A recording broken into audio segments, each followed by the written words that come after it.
আমার মা বাবার নাম মানে অনেক বাজে বাজে কথা শুনতে হয়েছে, কিন্তু তারা অনেক বেশি মেন্টালি স্ট্রং ছিল। তাদের ওই জিনিসটা দেখে আমি আসলে মেন্টালি স্ট্রং হওয়া শুরু করি। আমার কাছে ফিল হলো যে আমি মেন্টালি আস্তে আস্তে ডাউন হচ্ছে, যে না, যে জিনিসটাকে সব থেকে বেশি আমি ভালোবাসতাম সেটাকে আমি অপছন্দ করা শুরু করতেছিলাম। জার্সি ট্রাউজার পরে মাঠে যেয়ে মানুষ খারাপ কথা বলে, তোমারও বলে।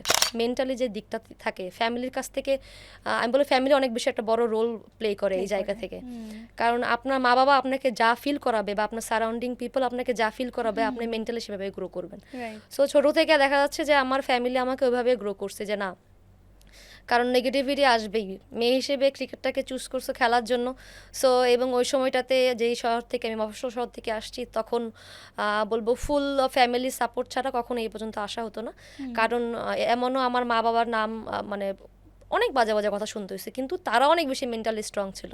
তাদের ওই জিনিসটা দেখে আমি আসলে মেন্টালি স্ট্রং হওয়া শুরু করি। প্রথম থেকে আমার মনে হতো যে না, আমি রং জিনিস চুজ করছি। আমার মা বাবা এর জন্য অসম্মানিত বোধ করতেছে সবার সামনে।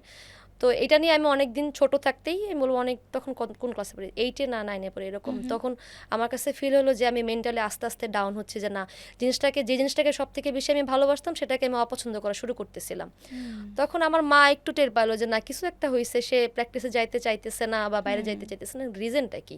পরে আম্মুকে বললাম যে আমার কাছে আমি আর যাবো না মাঠে। কেন? জার্সি ট্রাউজার পরে মাঠে যেয়ে মানুষ খারাপ কথা বলে, তোমারও বলে।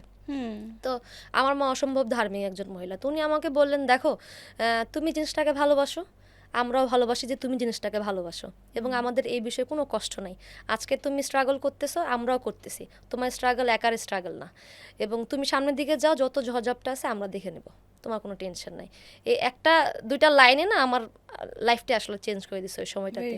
তো তারা আমাকে মেন্টালি এইভাবে প্রিপেয়ার করছে। সো বলবো যে মেয়েদেরকে কিন্তু এইভাবে প্রত্যেকটা সেক্টরে, নট অনলি স্পোর্টস, সব সেক্টরে যখন ফ্যামিলির একটা অসম্ভব সাপোর্ট থাকে, তখন সে মেন্টালি এভাবে গ্রো করে, এবং তাদের থেকে কিন্তু আমি বলবো যে অনেক বড় বড় কিছু আসলে অ্যাচিভ করা যায়।